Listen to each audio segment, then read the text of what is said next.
नमस्कार साथियों, मैं डॉक्टर विकास गिल, प्रदेश कार्यकारिणी सदस्य, राष्ट्रीय लोकतांत्रिक पार्टी। कल फेसबुक के माध्यम से उदयपुर वाटी पूर्व विधायक का एक इंटरव्यू देखने को मिला, जिसमें वो ये कह रहे थे कि पिछली बार उदयपुर वाटी में राष्ट्रीय लोकतांत्रिक पार्टी को 370 मत मिले और उन्होंने ये भी दावा कर दिया कि इस बार भी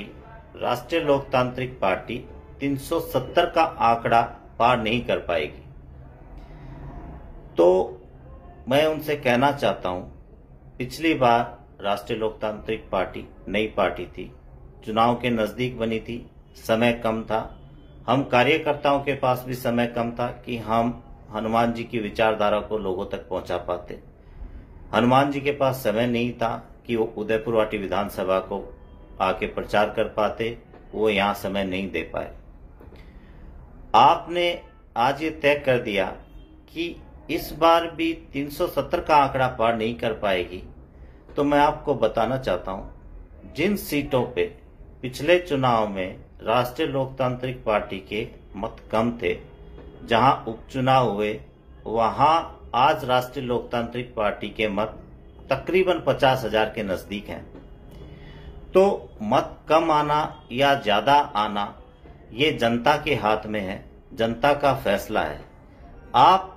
ये भविष्यवाणी कर रहे हैं और अगर आपने ही आज तय कर दिया है कि आने वाले चुनाव में किसको कितना मत मिलेगा, तो आप पूरी विधानसभा की लिस्ट बना दें कि किसको कितने मत मिलेंगे और आप ही तय कर देंगे, तो फिर जनता क्या करेगी? इस तरह के फैसले कृपया आप जनता को ही लेने दें, जनता के हाथ में रहने दें और हनुमान बेनीवाल के खिलाफ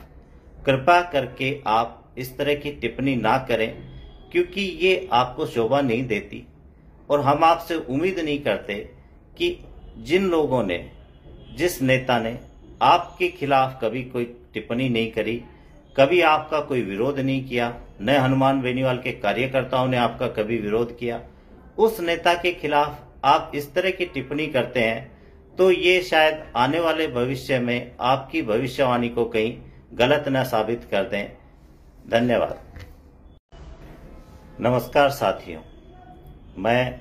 डॉक्टर विकास गिल, प्रदेश कार्यकारिणी सदस्य, राष्ट्रीय लोकतांत्रिक पार्टी। कल फेसबुक के माध्यम से उदयपुर वाटी पूर्व विधायक का एक इंटरव्यू देखने को मिला, जिसमें वो ये कह रहे थे कि पिछली बार उदयपुर वाटी में राष्ट्रीय लोकतांत्रिक पार्टी को 370 मत मिले और उन्होंने ये भी दावा कर दिया कि इस बार भी राष्ट्रीय लोकतांत्रिक पार्टी 370 का आंकड़ा पार नहीं कर पाएगी। तो मैं उनसे कहना चाहता हूं, पिछली बार राष्ट्रीय लोकतांत्रिक पार्टी नई पार्टी थी, चुनाव के नजदीक बनी थी, समय कम था, हम कार्यकर्ताओं के पास भी समय कम था कि हम हनुमान जी की विचारधारा को लोगों तक पहुंचा पाते। हनुमान जी के पास समय नहीं था कि वो उदयपुर वाटी विधानसभा को आके प्रचार कर पाते, वो यहां समय नहीं दे पाए। आपने आज ये तय कर दिया कि इस बार भी 370 का आंकड़ा पार नहीं कर पाएगी। तो मैं आपको बताना चाहता हूं, जिन सीटों पे पिछले चुनाव में राष्ट्रीय लोकतांत्रिक पार्टी के मत कम थे, जहां उपचुनाव हुए, वहां आज राष्ट्रीय लोकतांत्रिक पार्टी के मत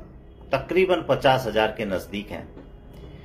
तो मत कम आना या ज्यादा आना ये जनता के हाथ में है, जनता का फैसला है। आप ये भविष्यवाणी कर रहे हैं और अगर आपने ही आज तय कर दिया है कि आने वाले चुनाव में किसको कितना मत मिलेगा, तो आप पूरी विधानसभा की लिस्ट बना दें कि किसको कितने मत मिलेंगे और आप ही तय कर देंगे, तो फिर जनता क्या करेगी? इस तरह के फैसले कृपया आप जनता को ही लेने दें, जनता के हाथ में रहने दें और हनुमान बेनीवाल के खिलाफ कृपया करके आप इस तरह की टिप्पणी ना करें, क्योंकि ये आपको शोभा नहीं देती और हम आपसे उम्मीद नहीं करते कि जिन लोगों ने, जिस नेता ने आपके खिलाफ कभी कोई टिप्पणी नहीं करी, कभी आपका कोई विरोध नहीं किया, न हनुमान बेनीवाल के कार्यकर्ताओं ने आपका कभी विरोध किया, उस नेता के खिलाफ आप इस तरह की टिप्पणी करते हैं, तो ये शायद आने वाले भविष्य में आपकी भविष्यवाणी को कहीं गलत न साबित कर दें। धन्यवाद।